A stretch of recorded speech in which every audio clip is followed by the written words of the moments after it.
Calling the meeting to order tonight, we are going to be looking at a staff study. It's the only item on the agenda tonight. We have quorum, we have enough of the board here, and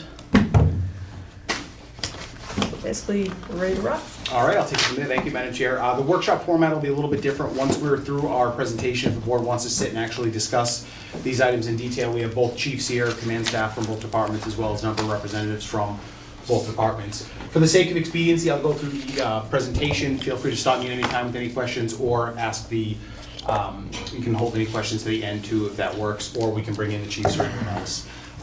Jeff, just mind open the door. We're technically with a meeting, just have an open door. We're like halfway. As I said, I'll go through the slides relatively quickly. Feel free to stop me if you have any questions. The room format's a little different, so this is a little bit new to all of us, sort of standing and gesturing. So I think we'll skip introductions. I think both folks know our police and fire chiefs. We're going to talk about fire staffing, then we're going to talk about police staffing, then we're going to close. Pretty straightforward. So jumping right into fire, the first item that we want to talk about is making sure everyone understands the call volume and what has changed with call volume realistically over the last 15 years. You can see we're up from our 2010 numbers. They've consistently been driving up. After the pandemic, we've seen a huge increase that has just continued to drive numbers up. You can look at our EMS runs, and the 2019 number is right around that 30, the 2019 number is right around the 2020 number of, call it 32 or 3,300. So we've seen a significant increase, partially related to the hospital closure, but EMS runs and police calls are up statewide. So it's a nearly 50% increase in volume. Now there's going to be a quiz on this at the end of the meeting, so if everyone could read through this and just study it in detail. A little bit easier to try to look at it graphically. My graphic is not there. We will get the graphic pulled up, but we're going to talk about the changes from our current staffing to our existing staffing. Essentially, the 3 per shift that we'd be adding in the fire department would allow us to fully staff a second engine, currently staffed with 2, that would go to 4, and then we would have 1 additional position per shift that would be able to do a medical response in a case where we needed 2 primary paramedics. Some of you will remember we purchased a vehicle we called the Marv several years ago with that concept. The problem is we don't have a staff member for the Marv, so it's not as effective as we would have liked it to have been. So what are the, could you go back? A description of some of the terminology you're using here. I get it, but NC, NA, It's an what are they? ambulance. All right. You know, let me actually see if I can pull up. I did make a graphic. I'm not sure why the PowerPoint hasn't updated that. Makes it a little bit easier to, let's see, give me just a second here.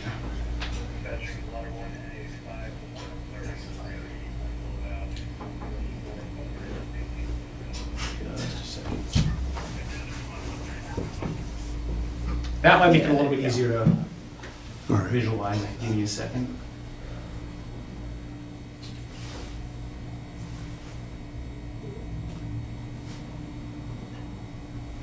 There we go. And I apologize that the shift commander vehicle there is a little police cruiser, but my PowerPoint skills are limited. So in a typical day, you have a shift commander, you have an engine with 4 firefighters, an engine with 2 firefighters, a ladder with 4, and then of course 2 ambulances with 2 each. We'll go to what that's going to go to in a minute. We wanted to stop and talk about NFPA 1710 specifically to see if the board has any questions for the chief. NFPA 1710 is a standard used by career fire departments throughout the country to look at what their staffing level should be and to look at what safe staffing should be. One of the reasons we did a third-party study is that fire staffing is a little bit more complicated in some cases than police staffing. We'll talk about that in a little bit. The interaction of ambulance staff with fire staff and how you're able to float your staff is a little bit more complicated. In short, engines and ladder companies should have a minimum of 4 personnel. So that's 4 people should be on a truck. We shouldn't be sending it out ideally with less than 4 people. You should be arriving on scene within 4 minutes of dispatch, and a full initial assignment should be there within 8 minutes. So that means somebody needs to be there within 4 minutes, and the appropriate staffing should be there within 8 minutes. Now, one of the questions I've gotten already is, well, what about mutual aid? How does mutual aid help us with this? Mutual aid doesn't help us meet the staffing that we need to be able to protect the community. Mutual aid is just that. This is sort of a minimum standard. Mutual aid will help us if we need mutual aid, but if we need to get X officers or X firefighters on a scene within Y minutes, mutual aid is not gonna help for a couple of reasons. One, it's not designed to help us meet our staffing needs. Just as we help other communities, we're not designed to help their staffing needs. So if they have less staff than needed, we can't fill that gap. That timeline of 8 minutes for the full company to be deployed, we're not gonna meet that with mutual aid. Mutual aid is usually called in as the scene is developing, but as you know, just on the surface, try to get from the center of any of our surrounding towns into Norwood in 8 minutes. Good luck, even with lights blazing, it's not gonna happen. But mutual aid is not a solution to our staffing needs. Tony, I had a quick question. Go for it. And maybe this is something the chief can answer. In correlation with the number of calls that have increased, obviously that's pretty dramatic, but has the type of call or accident that we respond to, has that changed over time?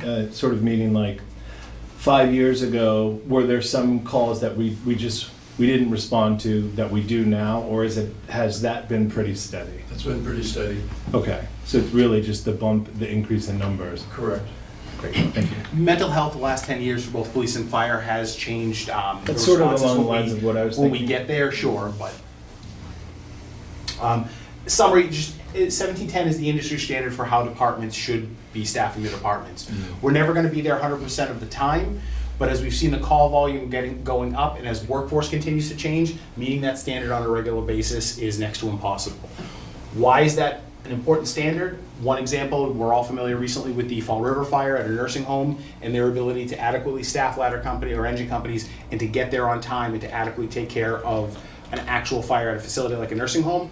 We have 5 nursing homes in town. And one of the things you'll hear throughout is that when we look at our fire staffing and police staffing as well, what is our actual risk profile? What do we have in town? So you could compare a town like Norwood to a town like Franklin, which is much more residential in nature. We have a much higher risk profile. 5 nursing homes is significant. The amount of people in town, I think most of you know, we have a daytime population of around 60,000 people. Norwood is a busy town. There's a lot going on. There's a lot of employers here. There's a lot of factories here. There's still a lot of manufacturing that goes on. That has a significant change on what our risk profile is versus a more residential community that might be able to have a different staffing model. And incidentally, NFPA is really geared towards that residential response, which is what we're always first thinking of. We really should be looking at higher if we were to try to factor in all of the commercial property that we have in town. And that's as simple as a single family home can catch fire and there may be 4 people on it. In that home, think of a facility with 150 people in it, like Home Market Foods. Think of a facility like Home Market Foods that stores ammonia. And you start to think of the other manufacturers we have in town and the chemicals that they have in town that are perfectly safe on a given day, but don't give out well when they're on fire. So our risk profile is a little bit higher than other communities. What the staffing that change I mentioned will allow us to do is to go from 15 to 18 per group, adding 2 on the, thank you Jason, if you just put them right there. Allowing that second engine to properly be staffed. And when you think about it, we're really able to send 3 engines to a fire. That's not that significant for a town of our size and our density. And then we would have an additional firefighter who would be used to meet the requirements of being a second paramedic on priority 1 calls by having them respond as needed in a chase vehicle, in that MAR vehicle. So that will assist those calls. That person could also be staffed to be a 5th person on the ladder truck if needed. With this change that you've recommended, it says it puts us closer to meeting the requirements. Would it not meet the requirement? If everyone is there that day, yes. Okay. Now, the challenge is you have folks who call out sick, you have vacation, we may have shifts that we can't fill. So we're there if we never have anyone not on shift. This is what we would look like after our staffing. You'd have your 2 engines, your ladder, properly staffed with 4 individuals each, 2 ambulances with 2, the individual and the MARV who could back up the ladder, and of course we have our shift commander. We'll put these on a little 1 sheet because I know it's a little bit easier to see it visually than it is to try to read through it. Any questions on how companies would be staffed and what equipment they would be on? It doesn't sound like it's a significant change, but it actually is a significant change to the overall level of safety, both for firefighters and for the community. Tony, Yep. in this staffing report, there's a lot here to grasp, but my question is, are we looking at a substation in South Norwood? Not at this point. Are we thinking of that as we go down the road? At some point, there's always been talk of whether or not a substation would improve responses. We're not staffed to respond now. We need to get our staffing to where it needs to be, and then I don't know that Southern Road would necessarily be the location that allows a faster response time when you're properly staffed. If you're not properly staffed, it's not going to help. That'd be something we'd have to look at down the road. That's a different study. Certainly, as we know, our current building is a little bit tight, but then you'd be taking potentially engines and ambulances out of one station, putting it into another, hoping that that works for response. We'll talk about it. So in terms of equipment storage, and I apologize for, Dave, can you jiggle that wire? Maybe it's, I don't know if it's just, it was right. Well, in terms of equipment storage, as everyone knows, well now it's just dying altogether. We are currently in the process of designing a small addition to the fire station to store all of our turnout gear in its own separate storage room. Until that is completed, the current gear that we will need to staff an additional 14 firefighters will be able to fit in the apparatus bay. It is very tight. It is not ideal. We would not want to operate that way for too long, but we do know that knowing it's coming would allow us to be able to at least do that in the short term. The gear storage room, this capital project that we will see likely next year, is being designed to hold a total of, is being designed to hold a total of 72 sets of turnout gear. So the new room will be able to accommodate everything that we have and everything that we need. In terms of actual changes to the station, the current station is tight and there will need to be some modifications. We currently have 9 double bunks and 2 singles. We can accommodate up to 20 personnel. Of course, it will be a little bit tighter in the station than it has been in the past, but we are able to accommodate the additional officers that we're adding. And there will be a requirement to, it's in the final cost projections, add some lockers for gear. Facilities can get those installed. It's a small one-time cost to make sure that we're storing the gear for the firefighters who are actually on shift separate from their turnout gear. So it's tight, but all the people will fit in the building and all the equipment will fit in the building. One of the elements of this is the concept of adding a float position. So it can take between 6 and 9 months to get somebody through the academy or through paramedic school. If we are staffed currently at 60, I almost never have 60 firefighters. The reason being there are people out on injury, there are people out on long-term leave, and people retire, and you have a little bit of natural churn. Because it takes us so long to be able to hire somebody, in a perfect world, we'd have 4 or 5 positions above our staffing level. Because even though we want to deploy 18 per shift, I need more people to make sure I can have 18 per shift. We have this problem now. We can't keep 15 firefighters per shift because you end up being down 5 or 6 people because of injuries, illness, and just a natural turn. With it taking so long to be able to hire people and get them on board, if we have to send them through all of the training, perfect world, they're a trained firefighter who's a paramedic, possible that that's not going to happen. By having an additional float position, that's the first person who goes and fills a spot on a crew. So we'd have 4 crews of 18 and one would actually just have 19. But that extra body lets us always have somebody ready to go. So if somebody retires, somebody's out on a long-term leave, and we don't know that they're gonna come back, this person goes and fills that spot. That crew is now filled, and we're recruiting for this position, rather than recruiting to dump people right into a role on one of our crews. So if you think about it, to staff a 72-member department, I really need 73, really. We should have 75 or 76 to be able to make sure I always have the number that I need. So there's making sure we have enough people to do the job, and then making sure I have a big enough pool to pull from to meet that staffing number. Does that make sense? Yeah, I had a question then. Sure. Is this like an attractive position for someone? Meaning like, it's, you know, I was kind of looking at it like sort of like a utility infielder or someone that would just plug in. Is that kind of what we're thinking? No, more of a rookie, sort of first person up to get assigned to a crew. Junior. Junior guy. Yeah, okay. You're basically waiting for your spot in the big leagues, but you're a trained But you're getting firefighter. all this experience by... Oh, absolutely. Yeah. They're working. Let me tell you, they're not just sort of sitting at home. They're not sitting in an office doing nothing. They're working. It's just one crew will have 19 people. Somebody retires. We lose that gap of not having that spot filled. Yeah. Okay. We'd also, in certain cases, be able to use them. As you know, sometimes we know somebody goes out on a medical leave or an injury leave, and we know it's going to be a long time.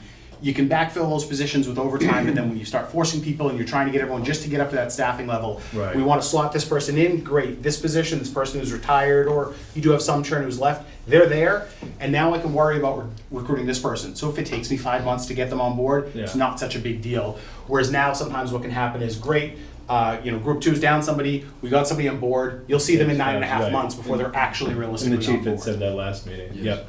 So if you fully loaded, according to the stats you have in here, maybe 125,000 salary and benefits for a floater. What impact would this have on the substitution budget? So you're probably gonna save half of that in the substitution. I don't wanna go in and cut that out of the substitution budget, but think about this, we go down somebody in the crew, right off the bat, I'm filling that at overtime. Having a body that I can then go and take and put in to that position, you're gonna save it every time we lose somebody in that gap between getting back up to full staff. Now, there could be times we're down 4 or 5 people and it's just one extra body that's saving you some of that overtime. But in a perfect world where we are fully staffed and somebody retires, this person slots right into that position, you're saving on the substitution, you're saving on the overtime, you're not paying the salary for this position, which is vacant, but you're not filling that position in overtime, you're waiting to get somebody in to take that position. I'm always hesitant to say we're gonna save money and then cut it out of the budget, but I would be willing to bet that this position probably costs us half of what a position costs. Well, the other, okay, so the substitution, I understand that you probably want to see how it works out. Correct. But also, you only bring your staff, your minimum staff is still going to be 14. Correct, for the time being, yes. So the opportunity to go into your substitution budget, given you have a float and you're also going to be staffing above 15 now, you should see a We should reduction see a in decrease in substitution.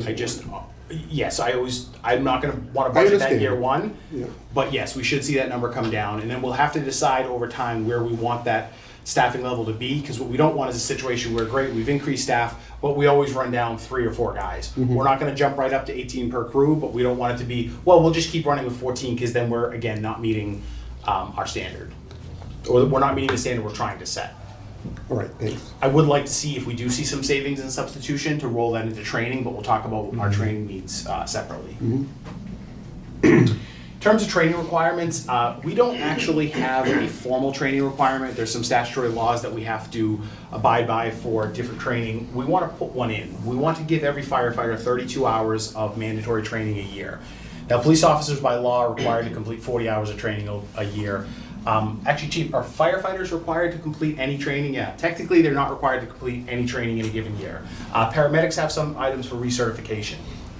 When we train firefighters properly, we have to do it off shift, which means that we're either bringing somebody in to cover them at overtime or we're paying overtime. Now, the simple reason is we've only got 15 firefighters per shift. Even if we have 18 per shift, we can't pull them out for a couple of hours and send them to a training for 4 hours without our staffing level dropping. It's sometimes a little bit easier on the police side, sometimes, because you can pull one person off the road if you have somebody else around, or if it's during the daytime and you have a command staff member available. That's something you can do, but for required training or the type of training that we want to do, it always has to be done off shift. What this would allow us to do is every firefighter gets 32 hours a year, so that's about a day a quarter of proper off-shift training. If you think we just did ice rescue training, there's a lot of work that goes into setting that up, but to send somebody out there to do that, to be part of that for 4, 6, or 8 hours, they can't do that while they're on the crew. We can't say, hey, wait a minute, let me get out of the boat and head back in and change and respond to the fire. It doesn't work. And it's time we get serious about fire training and making sure that we're focusing on the fire training. Because police has always had a requirement and EMS has always had a requirement, it has somewhat fallen by the wayside, but it's time now that we make sure that we're doing it. Chief, Questions? you were saying the way it works now, it doesn't work. There's too many, It's very difficult. right, too many interruptions. Correct. Yeah. So even during the ice rescue, we had the instructor there the whole time, but the crews were in and out because Oh, really? it's just the The nature of it, beast. yeah. Yeah. Yeah, the active shooter is a great example. How do I have 60 firefighters go through active shooter training Sure. when I also need to staff the fire department?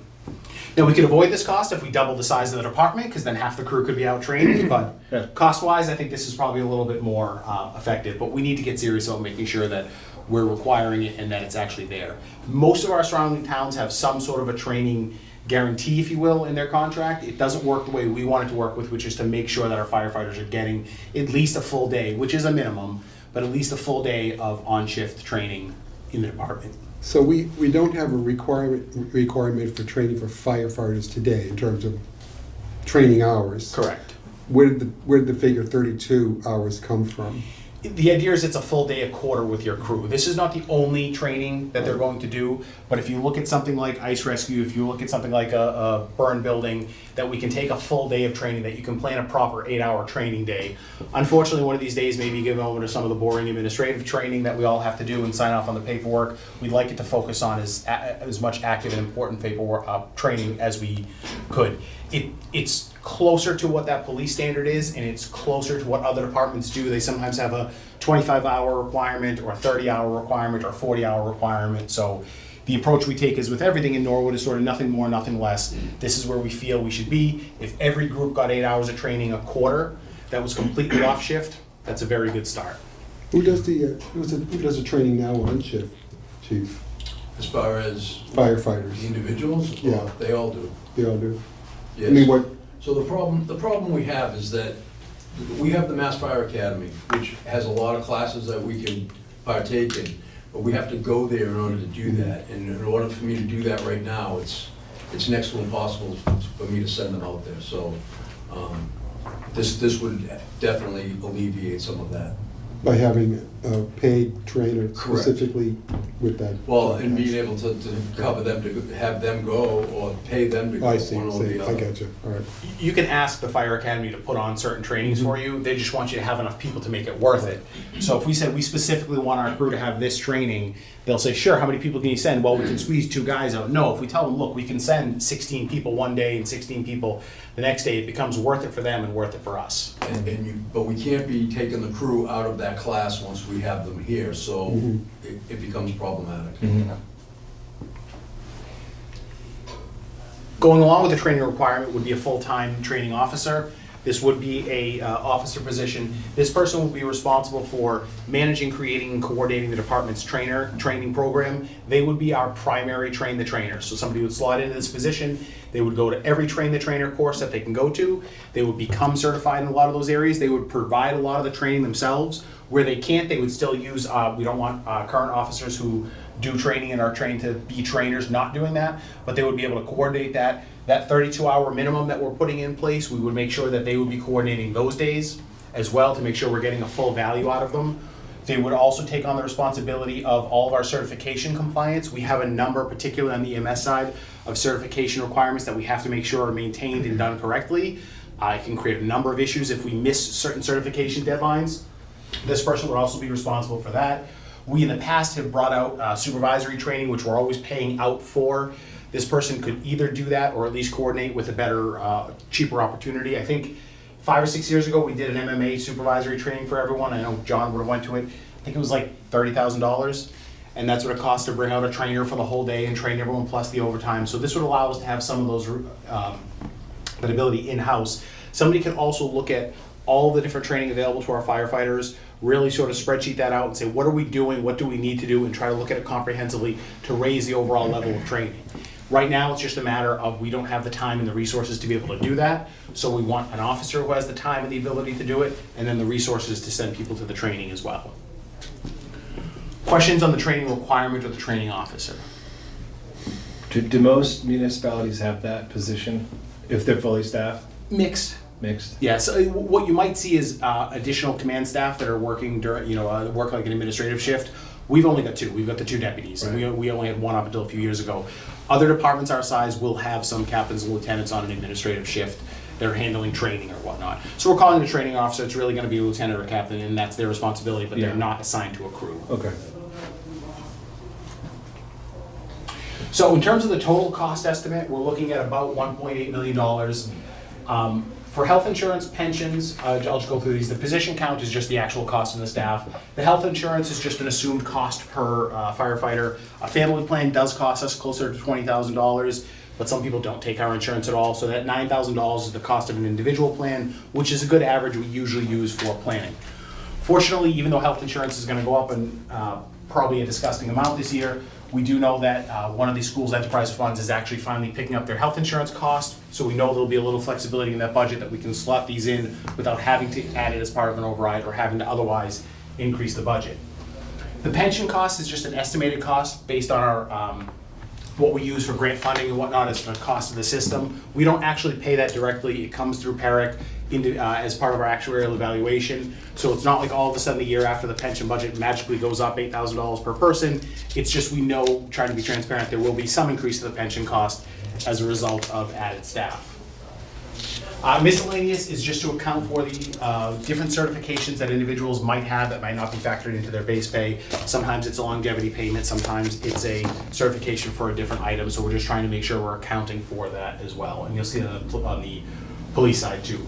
Not to be picky, but what do the footnotes mean, 1, 2, and 3? Sorry, they were in the original spreadsheet that I had done. I should have deleted them. It's just that I think the health insurance it says not factored in, pension not factored in. The explanation I gave is just in there.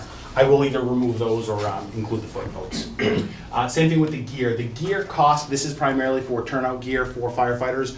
We would not be seeking that as part of the override. We would ask just for a warrant article out of free cash to pay for that. But we're trying to present the total cost of these different items. That would not be a recurring cost other than every several years when we replace our turnout gear. Of course, we would have additional suits to replace. Same thing with some lockers down here. Again, another one-time cost that we just want to be clear, we would need a little bit of money to make sure we're not going in under-resourced to this to purchase the lockers that we would need. Facilities can install the lockers, fortunately, so they're between $700 and $800 a piece, plus facilities will need a little bit of material as well. So total cost of $1.886 million. That's not the override cost. We'll get to that in the second sheet. Before I get into, hey Joe. Before I get into the police side, any questions on the fire? And again, we can circle back. Any questions for the chief? Questions for our firefighters? I have one, but I think it's better after we get through the police one, because it's sort of related to both. Okay.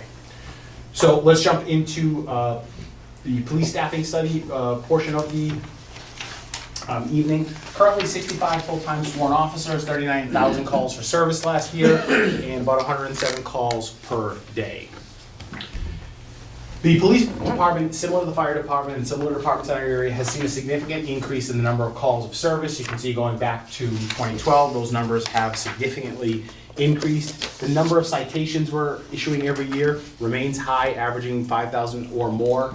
There was a bit of a slowdown during some of the pandemic years, but we continue to make sure that officers are out there. As the chief will tell you, a lot of those traffic stops, as much as we may not like them as individuals, you'd be surprised how much is caught by a traffic stop in Norwood or any other community. So call volume is significant, just like the fire department. We wouldn't be bringing forward a proposal to raise taxes and increase spending if we hadn't seen a year-over-year consistent increase in the call volume. Now, for both departments, we're gonna go one of two ways in the next 10 or 15 years. Maybe it'll go down. Maybe we'll start going back down to these previous numbers. Well, great, then everyone, a little bit of pressure is gonna be off. Historically, that doesn't happen unless you depopulate, so I'd say that's probably a 1 in 50 chance of happening. Could stay exactly the same, or it could get higher. And that's the challenge. We're not able to necessarily, we're not staffed where we should be to meet where it is now. If it gets worse, we're really not gonna be there. So now's the time to take action. Police staffing is a little bit different than fire staffing in a number of different areas. The FBI has always maintained a standard that you should strive for, but that generally explains where police staffing should be based on your size. Obviously, the demographics of a community will ultimately dictate what you really need, as well as your own sort of physical conditions in a community. It's around 2.4 officers per 1,000. We are below that. We've historically been slightly below that, so our proposal will catch us up and get us roughly close to that. And again, that's the average. If you really factor in our risk profile, you could easily make an argument that we should be higher than that, but Norwood is always focused on sort of nothing more, nothing less. Where do we think we need to be?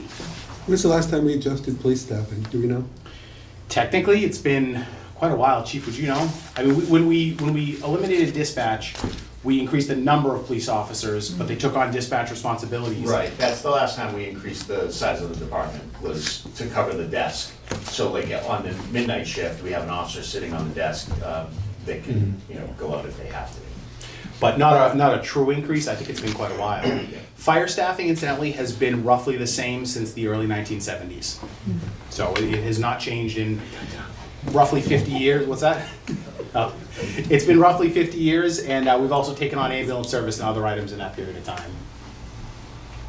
So, and just point out here, we're currently at about 2.1 officers per 1,000. Again, you don't have to hit that number, but we're below it, and our particular circumstances in the community would certainly argue we should be higher. To meet that standard, technically, we would need to add 9 officers if we were just trying to say, let's meet the number to meet the number, but we don't believe in meeting the number.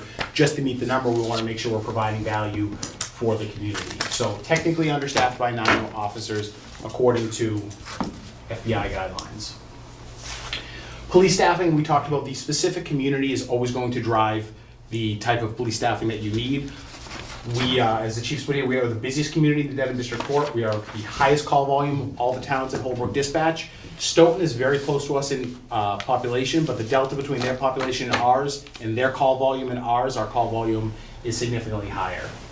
The complexity of the complexity of calls that officers respond to has changed over the last really 10 or 15 years, but it's been changing for quite some time. The last 5 or 6, I still think the pandemic was last year, so I guess it's the last 10, has changed dramatically. Police administrative requirements in the last decade or so have also begun to grow quite a bit. We're now subject to the post commission, so anytime there's a complaint or a disciplinary action taken against an officer, it's a significant amount of administrative paperwork that we have to handle to go through that process just to satisfy this state agency, which incidentally has a budget of $10 million. Body cameras have by and large been good for both our department and departments across the country. They do come with an incredible record storage requirement, as well as a lot of data requests, and now they feature prominently in a lot of different cases that were from lower important cases to very important cases. That body cam footage is now something else that has to be produced both by officers and the administrative staff. Different reporting for all types of incidents. As everyone knows, the mental health calls for both police and fire have increased dramatically. Maybe it's just a societal awareness of it, but how those are handled are quite complex and quite different than they used to be. I know we sometimes like to think, well, police officers just respond to crime. It's never as simple as the bank robber walking out with the bag full of cash and the black bandana around his hat or whatnot. We wish they were so simple. One other item is technology in some ways has helped, but it's made it a lot more complicated. So whether it's investigating a crime or just responding to an incident, cell phones and social media have made the job that a police officer does infinitely more complicated. So in terms of starting to address this staffing issue, where we would like to be, this is the proposal we've come up with for adding police staffing. We'll go over these in greater detail. A detective who would be added as a full-time task force officer, a street level supervisor, which would be a sergeant to make sure we're meeting 2 supervisors per shift. We used to meet the 2 supervisors per shift. We used to have additional midnight staffing. You'll notice that we're looking to add somebody to midnights and somebody who cover short shifts and split shifts. Over time, the midnight shift has the risk of being can be slow, and when something happens at midnight, it's critical. We're down to 5 officers on a midnight shift. We had different times that had 7 or 8 as our regular staffing. Some of these administrative requirements that we've had over the last 10 or 15 years, we've pulled some lieutenants off of what used to be regular patrol shifts, and they're working more of an admin shift now to deal with the immense amount of I don't want to call it paperwork, the statutory requirements that we have. Things like accreditation are great for the department. It's incredibly complex to manage, so we're looking to sort of revert back to where we were and make sure that we have proper midnight staffing. If you have a domestic incident, I think it's probably a 3-officer minimum. Is that right, Chief, to respond to it? Generally, yes. So 2 a.m. there's a domestic incident in Norwood. We've now got 2 officers covering the entire town. We'd also be looking to add a full-time traffic officer to supplement patrol's regular traffic enforcement. We're not taking that away. We're not changing that, but we have high traffic areas in town or high traffic issue areas in town. We would like a dedicated officer to focus on that. We have a traffic safety officer who is just a patrol officer who takes on those duties in addition to what he's doing. This is a real quality of life item, and we'll get into it a little bit more detail. Same thing with the community service officer to back up the SROs, our school resource officers, and to be able to address some of the community quality of life issues. So as I said, we're not looking to just add staff or to hit a number. We want to make sure we're making the department safer, making the public safer, and then if we can improve people's quality of life, that's always our goal. We've actually gone through already some of the call complexity that the police department is facing. And as everyone knows, we've had a busy year in the police department in terms of some of the calls that we have. And the response needed on those calls and the response after those calls is an incredible drain on resources. Those resources are there, but I don't know that we could continue to have years like that with the staffing that we have. We need to be able to respond and then eventually be proactive with incidents like that. We're fortunate we have the department we do, but we need to make sure that we're able to meet the moment, so to speak.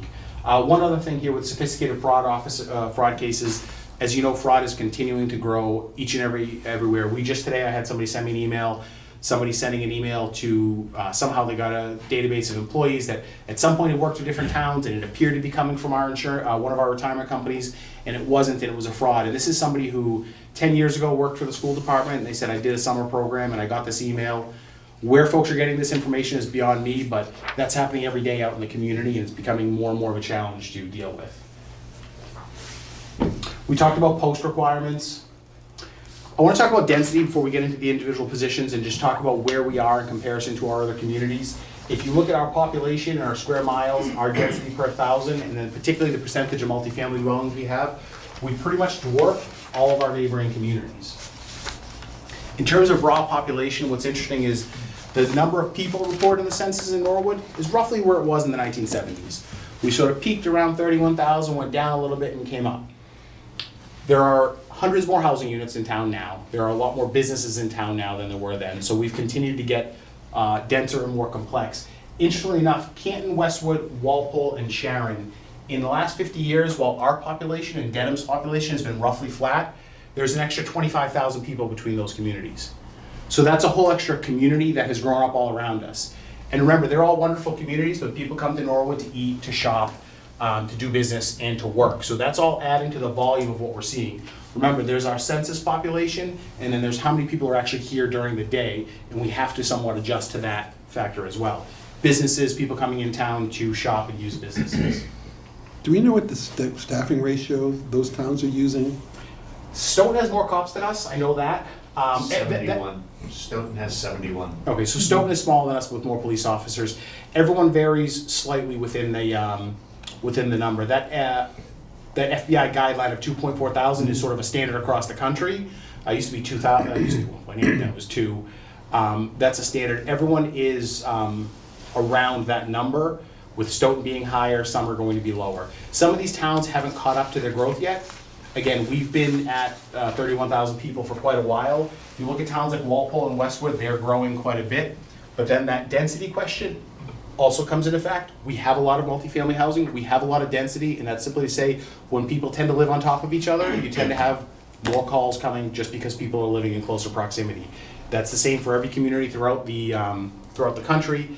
I would suspect a town of 31,000 people that had 3-acre lots would have different responses than us, where we have much smaller homes, denser lots. I mean, the average, half a mile street in Norwood, if there is such a thing, just has more homes on it than any other town. Remember, we're 10 square miles on the map. If you factor out the airport and some of the other public land that we own, we're like 8.5 square miles. So we meet urban density requirements, and we have for 50 years. Going through each individual positions that we're going to add, and as we talked about, fire staffing and police staffing sometimes work a little bit differently. There's a more uniform standard across the country with officers per 1,000, and you can add one officer here and make a difference, whereas hiring one additional firefighter doesn't necessarily change our staffing level and change our ability to protect both our firefighters and the public. So one of these positions would be able to, task force officer, to assign somebody full-time to a DEA task force. We've historically done this. We've had officers go out on different task forces. The problem is when we do that, we're pulling people off patrol. So then one of two things happen. We either go from 6 to 5, or we're moving people around to have them do it, or we're saying, hey, we know you were really dealing with this neighborhood and this traffic issue. Now you're on a task force, so just call dispatch and hopefully they'll be able to send somebody. Officers serving on these task forces not only get incredible experience and incredible training, they bring the resources of these task forces to the town. Even if it's an unrelated case, there's the ability to say, hey, we've got this going on in town, can you help? They get a portion of additional seizure money, which helps offset the cost. We used to actually not have to buy as much gear as we used to because there was always forfeiture money. That's largely dried up. Not why we're doing it, but it's an added benefit. This brings these resources to the communities, and it's exceptional training for our officers. Better supervision and support for our officers. Most of our calls we send a supervisor to, depending on the complexity of it. We're down to, is it 5 sergeants, Chief? Yes. Well, we have a detective sergeant, but he's not a patrol sergeant. Correct. So only 5 patrol sergeants trying to cover the entire town. They're getting forced a lot, which means that when somebody calls out sick or they're taking a vacation, we need to replace it with another supervisor. We can't simply run without a supervisor on a shift. I've worked in rural communities before where sometimes you can get away with it and you sort of have your senior patrol officer. That doesn't work in Norwood. And unfortunately, we see our incidents 24 hours a day, so that's not going to happen. There's a big liability reduction for the town. Supervisors are able to respond to those complex calls. And while there's a reduction of the town in terms of liability, they're achieving the mission of the police department too. Remember, it sounds scary, but you can go to college and then go to the police academy, and sort of a few weeks after that or after field training, you're kind of out there on your own. You're never really on your own. But in a perfect world, we'd keep police officers in a nice little cocoon for 10 years until they're ready to be out there on their own. But that's simply not the reality of how the world works. So we definitely need to increase the frontline supervision that we're giving. Again, we're focused on what keeps our officers safe, what keeps the community safe, meets the mission of the department, and adds value to the community. For both the midnight and the split shifts, as I mentioned, we're down to 5 officers on a midnight shift. We at times it had 7 or 8 as our staffing level. Midnights, if things happen, it's very critical.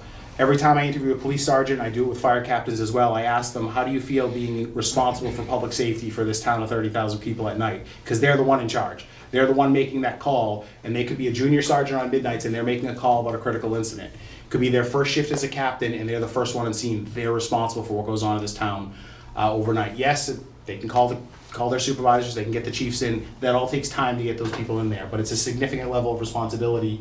And the midnight shifts in particular, we've seen some challenging incidents over the last the last year, that we want to make sure we're properly staffing midnight shifts. So day and evening have a minimum of 6. That's the minimum. What's the typical staffing, the budgeted staffing? It varies completely. You really can't tell. It depends on whether we have officers assigned to training, if we have people out injured, how many people are taking vacation days, so it fluctuates. Is the minimum for the, right now for the midnight 5 or? It's 5. It is yes. 5, okay. 5 patrol officers, then we have the officer that replaced the desk, because we don't have a dark station at night. Yeah. Especially where our station is. We want people that need assistance to be able to come in. Okay, thank you.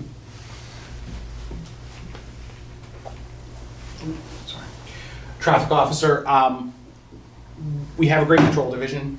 That's what they're out there. They're out there pushing their cars and they're out there doing traffic stops. They're walking the beats. Sometimes we have traffic issues in town that we want additional follow-up on. And yes, the chief can tell his sergeants and tells officers, look, we're having a problem on Avonlaw Road and we want to do enhanced enforcement, and we do that. But we need a traffic officer to really focus on these quality of life issues, to be the point person on them. That's somebody we can then assign, so if we have a problem in this street, they can spend 40 hours a week running radar on that street to really address the issue. Otherwise, patrol is always going to be doing it, but they're getting called into other calls, and the time and complexity it takes to respond to a call goes up. So again, we may get complaints about, and we get them all the time, people speeding on a certain street. Great, want patrol to focus on that and make a difference. Guess what? There was a domestic and they got pulled off to go do that. I had a complaint a few weeks ago. A resident was upset that the South Norwood beat officer was nowhere to be found when they felt they need them. Well, that person was at court with somebody they just arrested, I think at the hospital. So we need to make sure that when we have, and that relates to the community service position, but we're always pulling our patrol officers to do their job. And some of these items like traffic safety that we've always done has always been, hey, if you got some time, go do it. To Bob's question about the staffing level, what's the minimum? Hey, all right, we got 7 guys on today, therefore the traffic safety officer can go to a traffic meeting and make a recommendation, or they can go get their work done. It's too big of an issue in a town where traffic has gotten more complex since the pandemic. I think everyone knows the last 10 or 15 years, even prior to the pandemic, there used to be a pretty strict commute time in and out of Boston, and it was very strict. And then companies started flexing time a little bit, and all that did was just spread the same traffic out over a couple more hours, which didn't help anyone. And then the pandemic hit, and now half the people still seem to work from home a couple days a week. I know some people that are still doing 4 or 5 days a week. What that's done to traffic is it has just blown it all up and nobody can figure out what's coming or going. It's creating more traffic issues in the community. We can never do anything about the total volume of cars in the community, but the safety issues that we're facing with traffic in the community, we can be more aggressive at addressing. And sometimes it's those quality of life issues, like somebody speeding through a neighborhood. Some of you who were at the town meeting information session a few months ago, town meeting member Hopcroft yelled at me for the police not responding to a truck being parked in the sidewalk. And he said, well, it's not my responsibility to let them know, they should be out there patrolling. 150 miles of road, 6 officers. We just can't catch everything, and not to say that we will, But if we know we have a problem with people parking on the street, I'm using it as an example, in a certain neighborhood, we can add this to the traffic officer's queue to make sure that we're routinely following up on it and getting the issues addressed for residents. And last, community service officer, this position is gonna free up some patrol to focus on their core responsibilities. It can assist them in some of the community problem solving. So maybe you have a neighbor issue, nobody likes neighbor issues, and we wanna think that patrol can be out there solving it. But now I'm taking that patrol officer off the street for a couple of hours while he mediates with neighbors, or whatever the issue happens to be. We need patrol out there hitting patrol, and this is an area where we can make an impact in the community's visibility of the police department, making sure that we're out there backing up the school resource officers, and some of the other items that every time we do things like community meetings in different groups and boards and community engagement, and we're still gonna do all that, but we want a patrol officer out there because the chief can't be in, 8 million places at once. That patrol officer's coming from somewhere. So that's where we're going, well, we're not gonna have 7 guys on shift today, we're gonna have 6 because I'm sending Officer Lane to, this community meeting. And then everyone feels bad when you have a police officer come to a PTO meeting. And it's great, and then they get a call and they have to go. We wanna focus on those things and give them the time that they deserve and work on some community dispute resolution. Following up with the community members after major incidents is also something that they'd be able to do. So again, we're trying to figure out where we can add value and enhance the quality of life in the community, not just meet numbers for the sake of meeting numbers. I mentioned here solving juvenile crime issues outside of the schools. As you know, we've had some issues in this region with juveniles and crime, and the laws in the Commonwealth make it very, very complex to deal with that. Police total cost estimate for 6 officers, including the positions, the benefits, and the gear, coming in at around $786,000. I have a summary slide that will break out what exactly we would need for an increase in the tax levy. And just in conclusion, as we said, the police department appears to be about 9 officers short of their FBI standard. We're not trying to meet a standard just to meet a standard, or we feel that the increase of 6 will get us to where we feel comfortable, we can add value to the community, and we can evaluate over time if we need to add more. It's easier to add 1 officer a year for 2 or 3 years to get there, whereas in the fire department, we have to look at what we're staffing and are we staffing our equipment rather than trying to just add one bit by bit. In terms of growth, I think we're all gonna just continue to see growth. As we know, there's probably another 300 units or so in the queue in Norwood to be built, and that growth somewhat affects population, but it's just more people in town. There's a good side to it, but we wanna make sure we're ready for that, because similar to fire staffing, we're not really staffed where we should be to be what we have now. If those numbers go up in the next 5 or 10 years, then you're gonna start to see significant problems. So getting down to the total cost, if we subtract out what we would need for one-time expenses and what I would refer to as the overhead, the pension and the health insurance that we would cost out elsewhere, we're looking at a total levy increase of about $2.1 million. The average home price is somewhere in between here in Norwood, looking at an average tax increase of about $120, $140. So we're in that $12 a month is what it will cost to bring our public safety staffing to where everyone can collectively say we feel comfortable that we can meet the mission that the community needs and expects and keep our firefighters and police officers safe. Can you go back to that? Yep. Total levy increase 2.1, total free cash, total absorbed. What do those Sure. factors mean? So the free cash, these are the equipment purchases. Okay. So this is buying the turnout gear, buying the firefighter gear. This is a one-time cost that we would not include as part of a permanent tax increase via an override. So we would have an article on a town meeting warrant for that $199,000. The total absorbed cost, this is a combination of the health insurance and the pension. We wouldn't include that in the override. We feel that the health insurance budget can absorb the relatively small number without needing a substantial adjustment. We also wouldn't necessarily add for an override and then add it to the health insurance budget. And the pension number is just an estimated number. Again, we get a valuation every year, and the state tells us what that number is to be. We just want to be transparent that at some point the pension, instead of going up, $800,000 one year, will probably go up $900,000. Not to get too much in the weeds here. That's what we're here for. This So is a you have workshop. 2.1 for a total levy increase.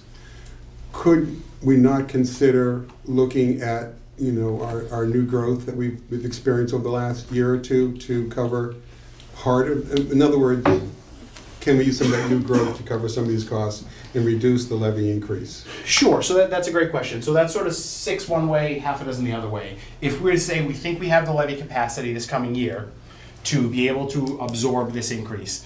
We would then be kicking the operational override that we need in 2 years up by this amount. Okay. So, because to offset the budget, we'd simply be adding additional free cash. Okay. More of a strategic question than anything about, do we do this as 2 overrides or do we do it as one larger one in 2 years? The 2 overrides, I think, make sense, and I know it sounds like it's a lot, but start small. We need the staffing now versus later. I don't think we can go back if a larger operational override were not to pass, and we're planning on, not this coming fiscal year, the following one, needing an operational override. If we have sufficient revenues or we have additional new growth, we may kick that out an additional year. Therefore, do we just wait and wait and wait? What if we kick out that operational override 2 more years? Are we just gonna continue to wait until that happens? When you say 2 versus 1, you're talking about an operational override plus this in the same election period? I'm talking about doing them separate years. Okay, all right. Because the larger operational override, there's a possibility that we could kick out, instead of that being FY '28, what if we have enough money to make that FY '29? So then how does this work? We sort of, Right. you know, I also think they serve different purposes anyways. I Yeah, mean, you don't this- wanna wait. Yeah, I mean, this you is, know, I don't, this is to address sort of a more urgent matter in terms of the staffing levels of public safety versus the operational one is, you know, what do we need to do in order to maintain level services? Nothing new, but, so I agree to separate them. if we didn't have the constraints of Prop 2.5, I don't know if this would need to be as large of a discussion, because at the end of the day, it's a fairly small increase in the levy, and it's still an increase in taxes, and that impacts people, and we try to make sure we're mitigating that. But this is the more fiscally responsible way to go about it. We've identified the problem. Not only have we studied it, not only have we looked at it, not only are there national standards, but just look at our call volume. If our call volume is where it was 15 years ago, I don't know that we'd be having this discussion, because we wouldn't be where we should be, but our call volume has just increased dramatically, and I don't think it's going anywhere anytime soon. Can you explain the logic behind the phased increase of, you know, doing 6 right away for police, getting to 9, as opposed to just doing the 9? Right off the bat, Right sure. off the So bat. the 9 is sort of an ideal number, and we're not sure that we need to necessarily meet that right off the bat. We can also phase that in a little bit easier than we can with fire staffing. So what that might look like is we increase our staffing by 6, we see where we are, and we say, okay, we think we do need another 2 or 3 people on patrol. You can add 1 patrol officer a year over Just the as course part of of 3 the years, operating budget. just as part of the operating budget. 1 body a year is not significant, we can usually absorb that. We can add 1 police officer, and we can put them right to work. If Yeah. next year we said, okay, let's wait on this a year, let's add 1 firefighter. Well, all right, so 1 group has an extra person, so we're still not meeting that standard, right? That engine that's running with 2 that needs to run with 4, 2 days a week has 3 people? It Yeah. just doesn't make sense. You're not helping anything. You need to sort of add in phases. Could we do it over 3 years? Sure, but now you're talking about adding 4 positions a year for 3 years. It just wouldn't work that way. Kind of, oh, go ahead.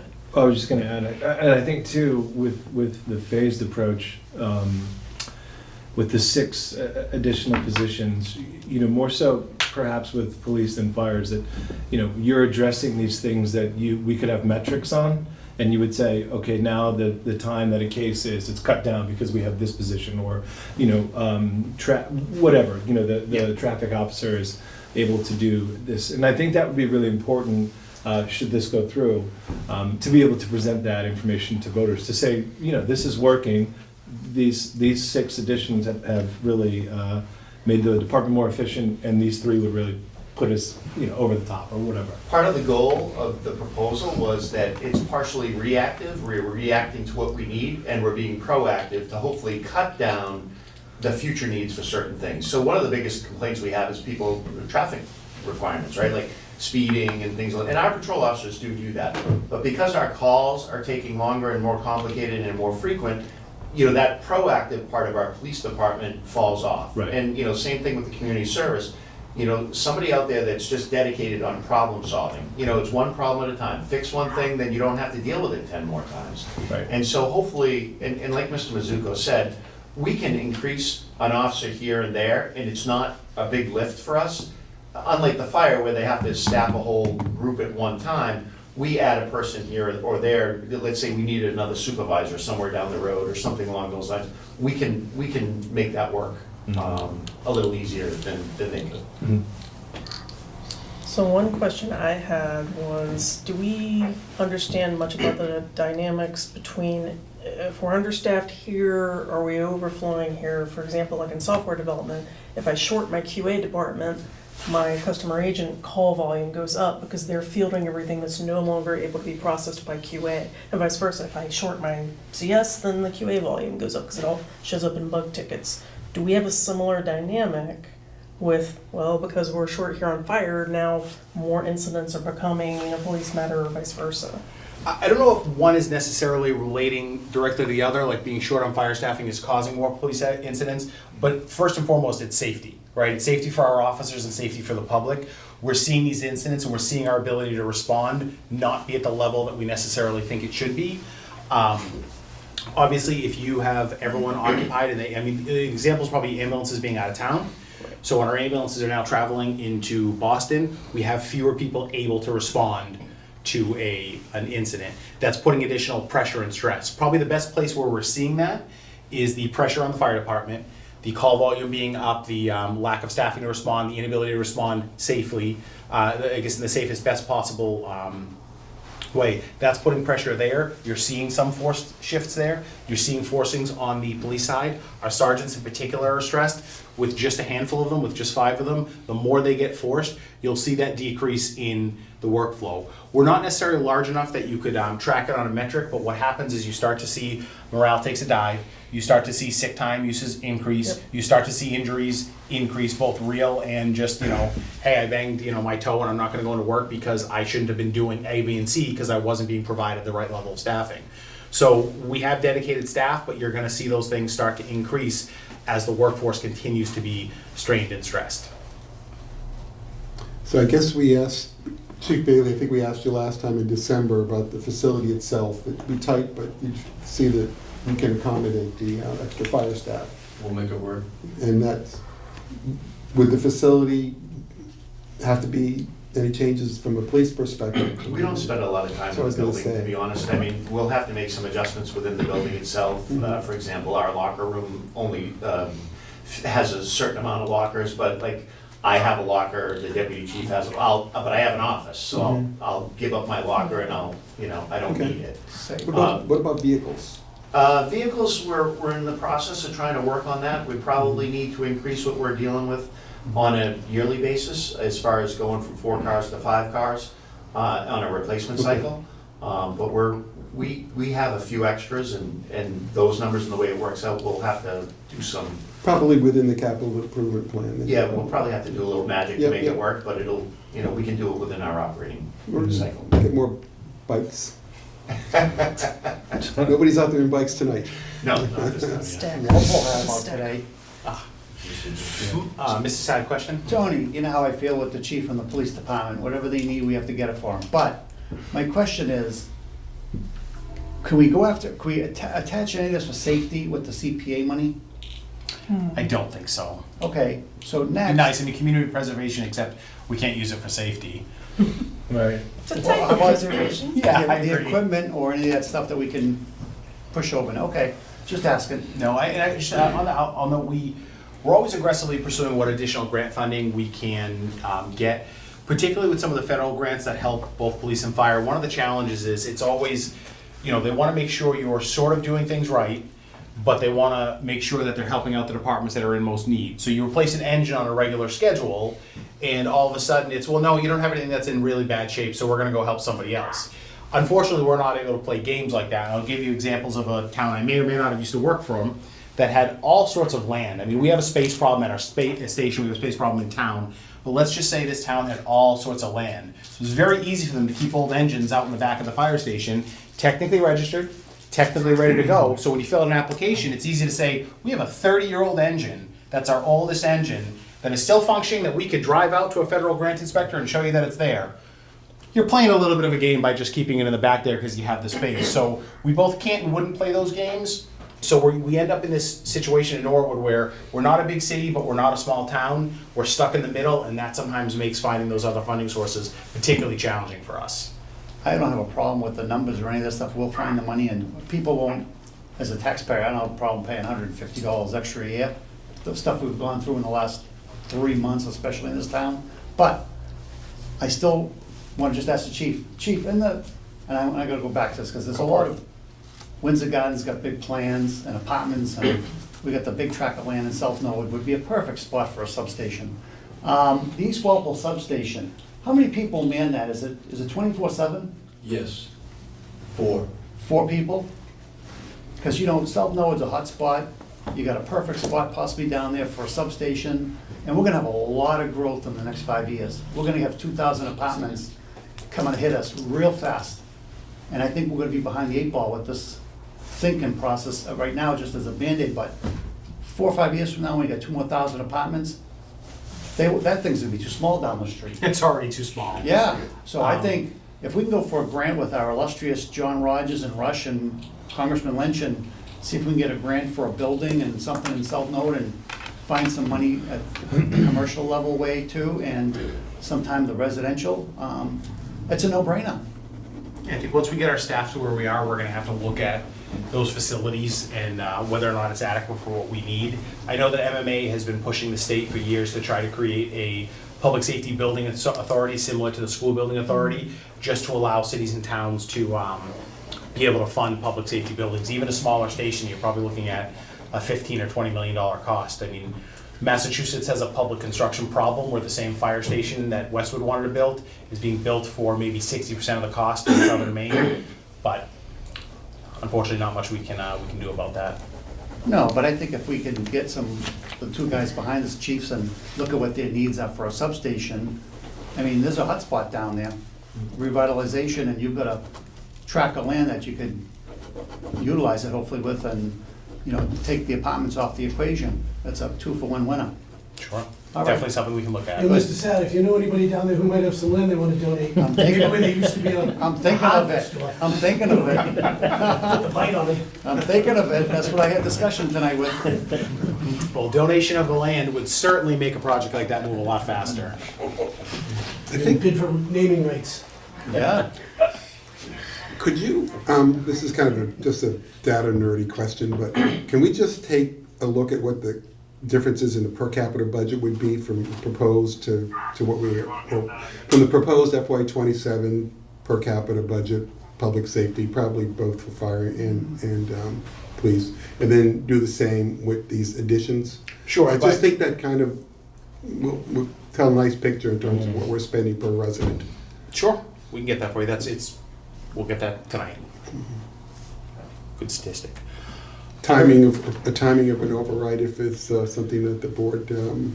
So here's sort of a timeline and Okay. key points for discussion. Yeah, I anticipated that, Tony. It was like, So obviously, we're at this workshop tonight to give everyone a chance to really dig in and spend some time focused solely on this. I think we've had some good discussion. I'll be with the chiefs at the Finance Commission next week going through the same information. In theory, I'm thinking the second meeting in February would be, give you enough time to continue to review this, to continue to work, get us any questions, we can get you information you need. Maybe around that date, we'd like to know sort of go or no go for the May warrant from the board. So sort of giving you advance notice that you'll be asked, should we move forward or not? And the reason is we need to spend some time, particularly should we go forward in the March and April, we need to do some information sessions, both for town meeting members, for the public. We really need to get the information out there.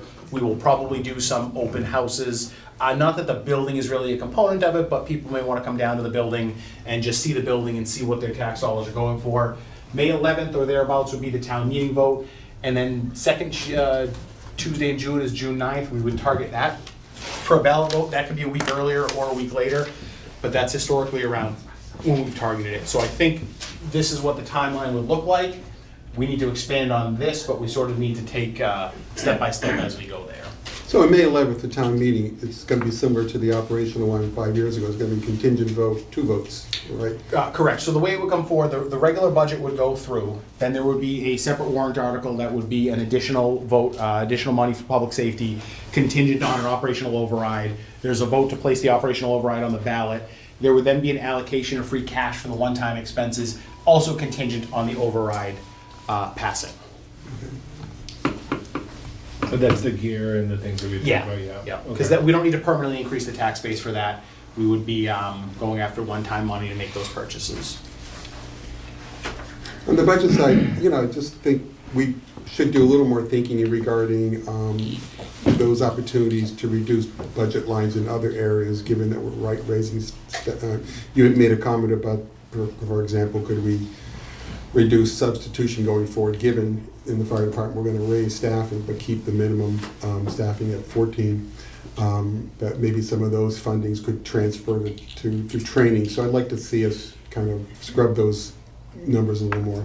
Sure, if you'd like, I can sit with the chief and go through specifically what we realistically think would be a reduction. I historically have always wanted to see substitution go down, but move that money into training. So if we go forward with this, if the board goes forward, town meeting goes forward, the public vote, we have that guaranteed 32-hour minimum training, but that's sort of the base of where we want to be. If we can reduce substitution by $150,000, we can add to that. What I don't want to do is then propose that, well, we'll just take it out of substitution, so reduce that from the override. Right. By putting it in the override, we are guaranteeing to the public they are raising their taxes specifically to make sure that Yeah. 32 hours of training is in there, and that becomes our obligation to the taxpayers to ensure it's there in perpetuity. It's a really good thought, because if you're going to step up with a training officer, that person's going to need resources, including some budget money to do what he or she needs to do in the area of training. And some of that might come forward in the FY28 budget, so we can get a proposal of where we think it would go, and then in FY28, what you might see for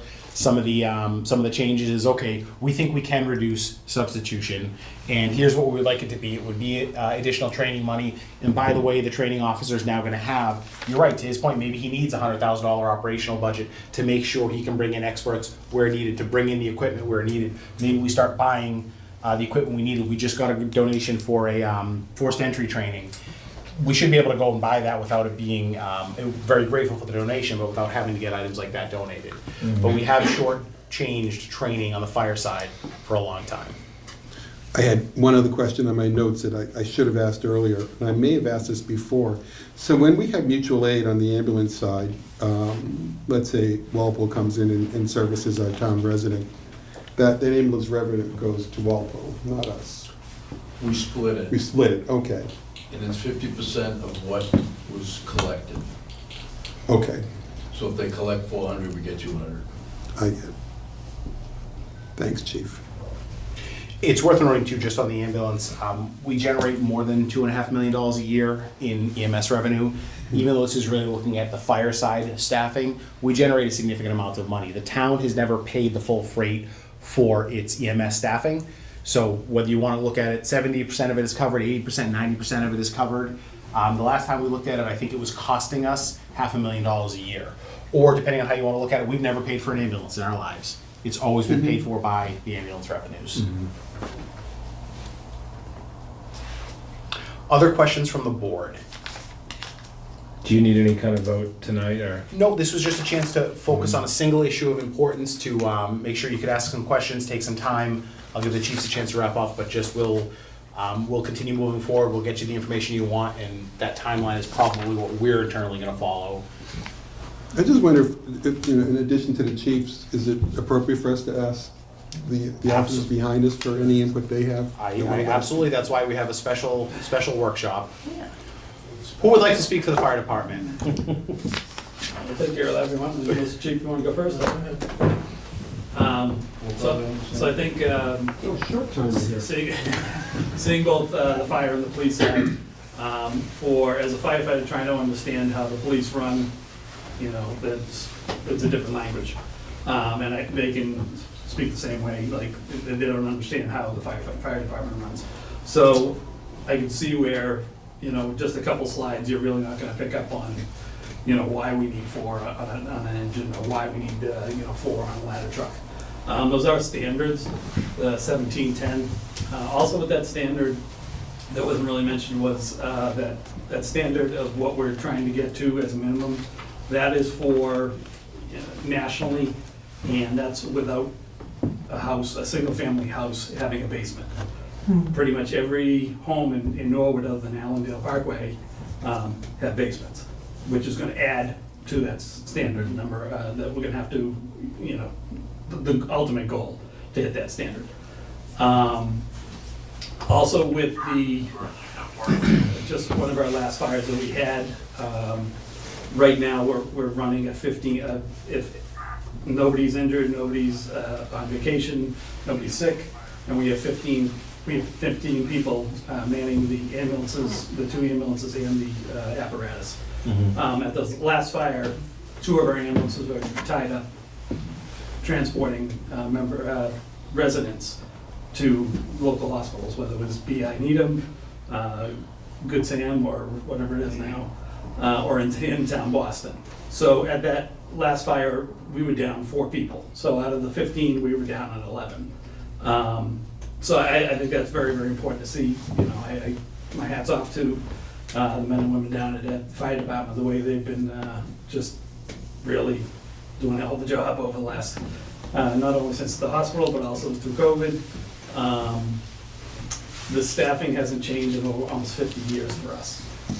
And a lot, you see the run numbers going up, but also over the last 40 years, as far as fire loads and everything, it's changed dramatically. 40 years ago, when your smoke detector was beeping, you had 17 minutes to get outside. Right now, with all the synthetic materials and everything that are in our furnishings, you have less than 3. So time is of the essence, and manpower is crucial. And again, we haven't had any really increases in staffing in almost 50 years, so. Brian, Brett, if you guys want to opine? Oh, no, sorry, Dave. That's all right. David McEachran, Police Officers Union. So one of the things in the slideshow that I was looking at, they were talking about the complexity of the calls. But in addition to the complexity of the calls, which takes officer time, the police now, more and more, the community wants them to engage with them, as do we, and we're glad to do it. But that in itself takes time too. And it's not always shown through calls. Sometimes it's shown through calls. Sometimes it's shown, you see us walking the beat downtown or down in South Norwood. Citizen pulls you aside. Next thing you know, there was no call generated there. But later down the road, that person said to you in that conversation, oh, by the way, there's this car that keeps showing up at this address, and then it generates a call. Next thing you know, it's an investigation. So I just think that the more and more you want us to engage the community, we're glad to do it. It takes more resources, you know? Chiefs, any final words?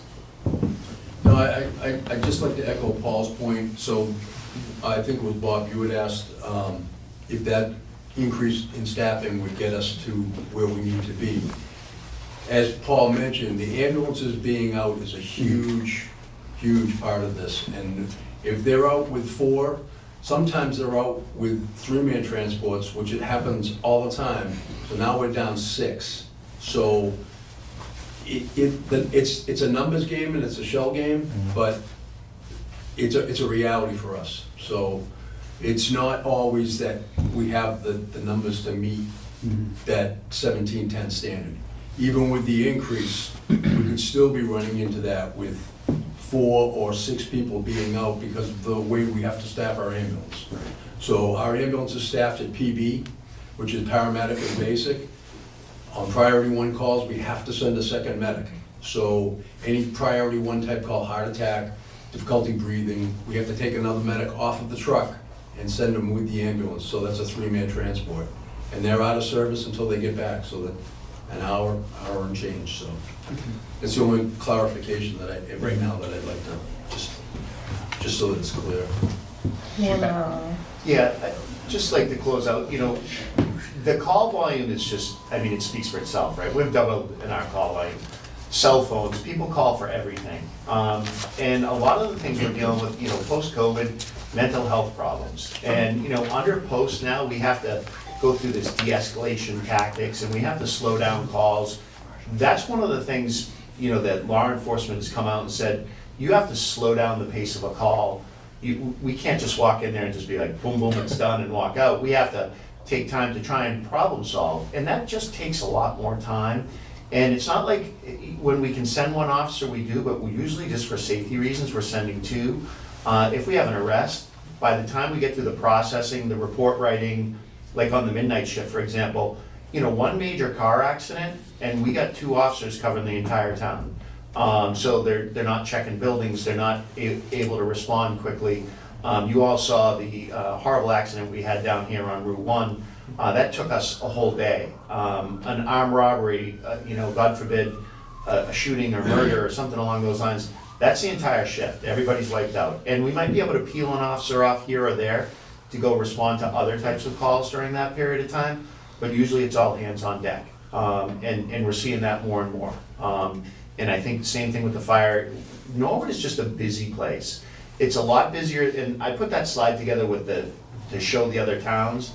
Norwood's not like other towns in the area. We are completely a different animal. And I think that kind of speaks for itself. It's just the volume is through the roof.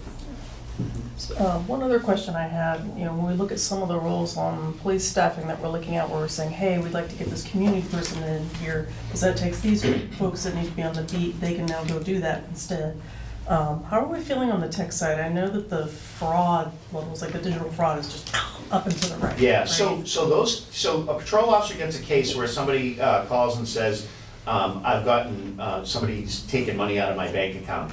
They now, back in the day, you used to go and answer a call and say, okay, you'd talk to the person, you'd handle it very quickly.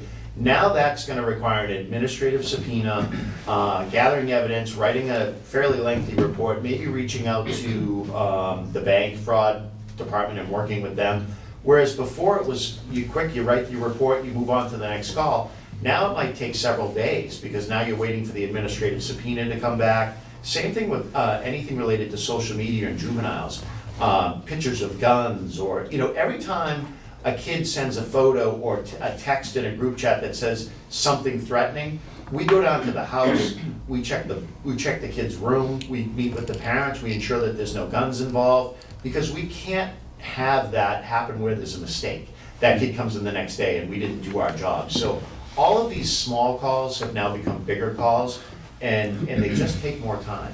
And that's the issue that we're facing. So that patrol officer's not out there walking the beat, doing extra traffic enforcement. The workload on the officers is higher, and there's a lot more stress. And that call, you're not wrapping up your calls at the end of your shift. You might take 2-3 days following up on investigations. And that's one of the things that we're dealing with. And trying to get to the other stuff, the proactive stuff, to solve problems, we fall behind in that. That's kind of what I was wondering. We've laid out some good sort of, if we put this role here, it will alleviate pressure here. Is there any specialty roles like that we should be considering for those more technical challenges that we now have, that we didn't used to have? Yeah, so a lot of our patrol officers have picked up, patrol officers never used to write warrants or administrative subpoenas. That was detectives' work. But now when a detective handles a case, they might have 5, 6, 7, 8 cell phones. They have to write 5, 6, 7, 8 different search warrants and wait to go through that whole case. A lot of these cases that we just solved, these shootings, and we solved those through search warrants on people's IT. And that gave us the next step to get a search warrant to get into the house. But, writing a search warrant, an affidavit on a search warrant can be 7, 8, 9, 10 pages long. And somebody has to do that. So the patrol's taken on a lot more of the investigative part. Detectives have taken on a lot of that other work. So we already have an officer going to a DEA task force. We want to backfill that into our detectives. But crime is also not contained within the jurisdiction of Norwood anymore. So we're working with these task forces.